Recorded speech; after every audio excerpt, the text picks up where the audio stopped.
Hello friends, मैं हूँ नैना। नैना के किचन में तमारू स्वागत है।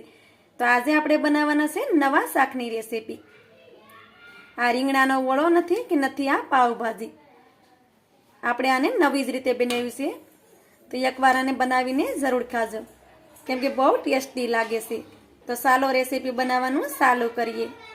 શાક બનાવવા માટે આપણે આ કઢાઈ લીધી છે, તેમાં આપણે 2 ચમચી ભરીને તેલ નાખી દેશું।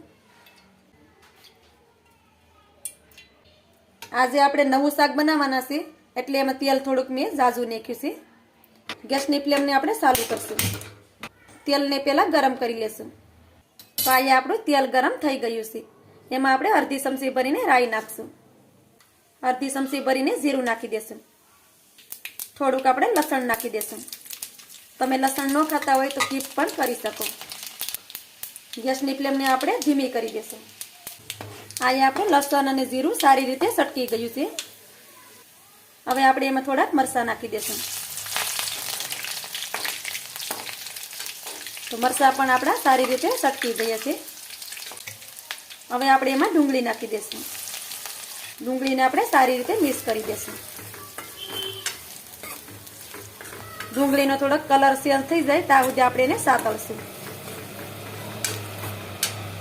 તો અહીંયા તમે ડુંગળીને જોઈ શકો છો કે આપણે ડુંગળીનો કલર થોડોક બદલાઈ ગયો છે। રીંગણાને મેં આવી રીતે નાના ટુકડામાં કાપી લીધા હતા। એને મેં પાણીમાં જ રાખ્યા હતા કે રીંગણું કડવું ન થાય। હવે એમાં રીંગણાને નાખી દેશું। એની સાથે આપણે ટમેટાને પણ નાખી દેશું અને સારી રીતે મિક્સ કરી દેશું। તો રીંગણાને આપણે સારી રીતે મિક્સ કરી દીધું છે। હવે તેમાં આપણે મીઠું નાખી દેશું। મીઠું આપણે સ્વાદ પ્રમાણે નાખવાનું છે।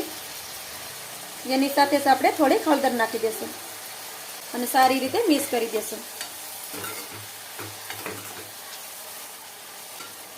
આ રીતે તમે શાક બનાવશો તો જેને રીંગણા ખાવાનું પસંદ નથી એ પણ રીંગણા ખાવા બાંધી જશે, કેમ કે બહુ ટેસ્ટી એવું શાક બને છે। તો આ રીતે જરૂર ટ્રાય કરજો। બધું જ આપણે સારી રીતે મિક્સ કરી દીધું છે। હવે તેની ઉપર આપણે ઢાંકી દેશું। હવે તેને આપણે 5 મિનિટ મીડિયમ ફ્લેમ પર પકાવશું। રીંગણાને આપણે મીડિયમ ફ્લેમ પર 5 મિનિટ પકાવ્યા છે। 5 મિનિટ પછી આપણે જોઈ લેશું। 5 મિનિટ પછી તમે જોઈ શકો છો કે આપણા રીંગણા સારી રીતે સડી ગયા છે।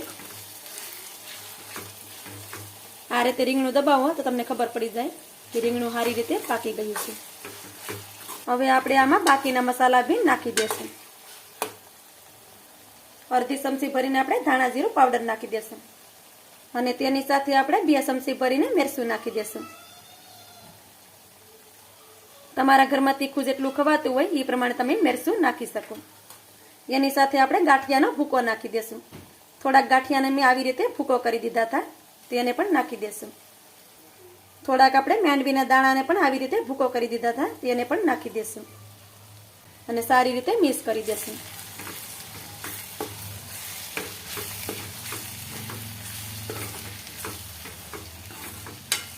મસાલાને આપણે સારી રીતે મિક્સ કરી દીધો છે। મસાલાને આપણે થોડીક વાર પકાવશું, મસાલો આપણો સારી રીતે પાકી જાય। તો આ તમે જોઈ શકો છો કે આપણો મસાલો સારી રીતે પાકી ગયો છે। તો હવે આપણે એમાં પાણી નથી નાખવાનું, એમાં આપણે છાશ નાખીશું। તો મેં અહીં 1 કળશો ભરીને છાશ લીધી છે। થોડીક છાશ પહેલાં નાખી દેશું અને મિક્સ કરશું। આવી રીતે થોડી થોડી છાશ એમાં નાખતા જાઉં અને મિક્સ કરીએ। થોડીક છાશ આપણે પાછા નાખી દેવું આવી રીતે અને મિક્સ કરતા જાઉં। આ શાકમાં આપણે પાણી નથી નાખવાનું, કેમ કે આ શાક છાશથી સારું લાગે ને ખાવામાં તો બહુ જ ટેસ્ટી લાગે।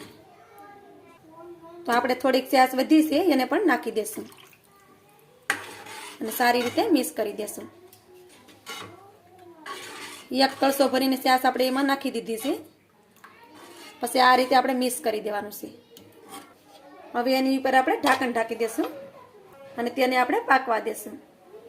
શાકને આપણે ધીમા ગેસ પર 7 મિનિટ સુધી સડવા દીધું છે। ત્યારબાદ આપણે શાકને જોઈ લેશું।